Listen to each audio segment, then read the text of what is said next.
Hey everybody, this is a video to show you how to play math game A47. It's called Short Chain Solitaire, and to get started what you'll need are 36 of the basic number cards, the green cards, and you actually need a specific amount of each card.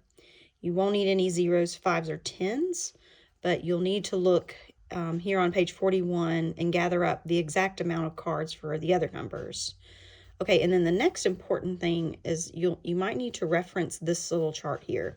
I have it written a little bigger here on a piece of paper, and I'll actually write this up on the board during class or when we're doing games so kids can look at this.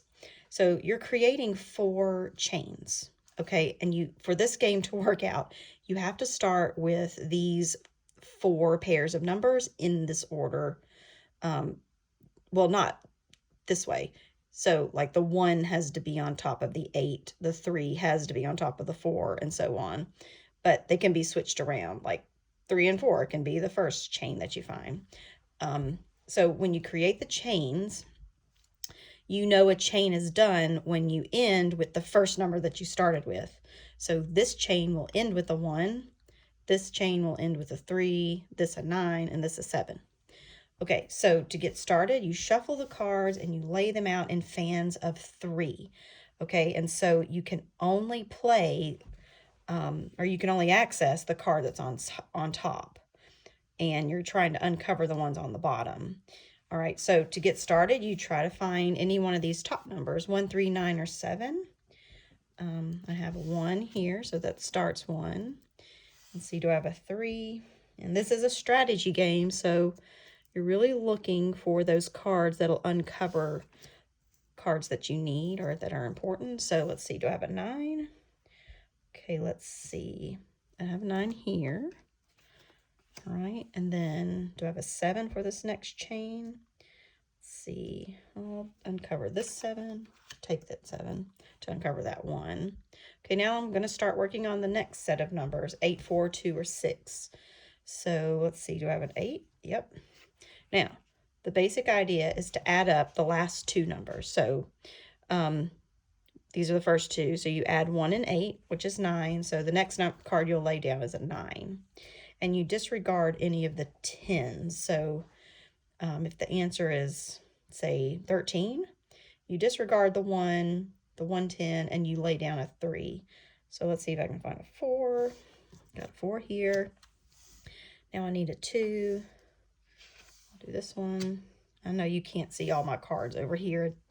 Didn't have enough room. And then I need to lay down a 6.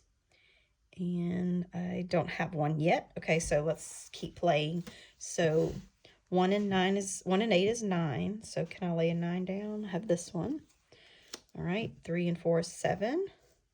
Let's see, I have a 7 here. Let's see, I'm gonna take this 7. 9 and 2 is 11, so I'm going to lay down the 1.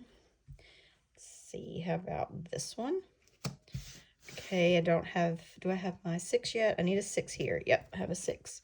So 7 and 6 is 13, so I'll lay down a 3. I'll use this one. Okay, and let's see, what else? 8 and 9, that's 17, so I'm going to lay down a 7. At any point, if you don't know any of these answers, just get an abacus out and add it up. 9 and 7, that's 16. Let's see, you have a 6 here. All right, let's see, 4 and 7, that's 11. Put a 1 down for 11.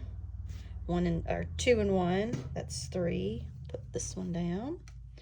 And 6 and 3 is 9. Okay, so let's say you get into the game and you get stuck. You don't have any numbers on top that will work.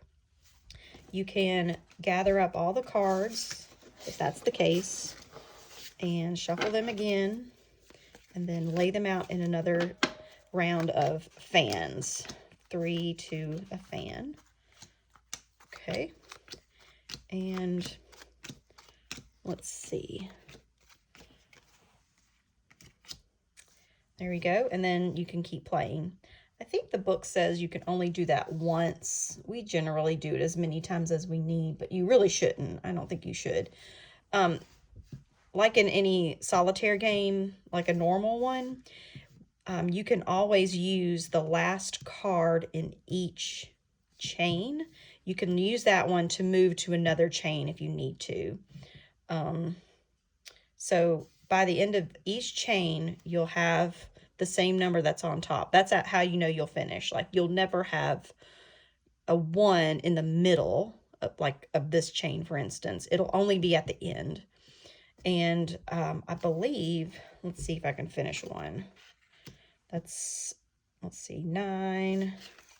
Let me just finish one. I'm just disregarding the rule, so forgive me. I'm just going to try to finish this one. 9 and 2 is 11. I'm going to put a 1 down. Okay, so I reached a 1. That's when you know you're done with this chain. And actually, if you've played it right and everything works out, the last 2 cards here will equal the card at the top of the next chain. So when you get to the end of this one, these 2 cards at the end will equal 9. And they should all work that way. All right, I think that's it. Just let me know if you have any questions, and I'll see you in the next video.